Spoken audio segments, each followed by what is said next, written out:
مع حسن قنديل، مع حسن قنديل. يا نور بلاش، انت بدك تشاركي في منصات، شاركي وين ما بدك، وين ما بدك شاركي، لكن بدون الهمز واللمز. لا في جيجي ولا في اعمالها ولا في افعالها ولا مع مين تتكلم ولا مع مين بتحكي. وزيزي انا بوصل لك رساله، يا زيزي انت في يوم من الايام كنت مع جيجي وسندتيها ووقفتي معاها، اي نعم واشهد الله، لكن خلق المرأة بتقول لكم، المخلوقة بتقول لكم، الإنسان بيقول لكم يا عم أنا بدي أعيش بسلام، أنا بدي أفتح محتوى أتكلم فيه عن الناس.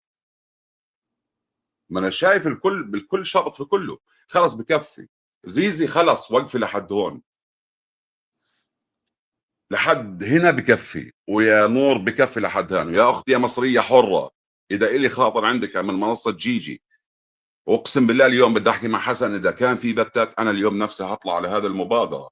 كل واحد من عنده يا عمي، واللي بيغلط انا قاعد بقول لك اياها يا جيجي، انا بقول لك اللي بيغلط اغلطي فيه. اي ما انا واحد ده اللي بلمس بعمله دلوقتي يا ابراهيم، انا ده اللي بعمله.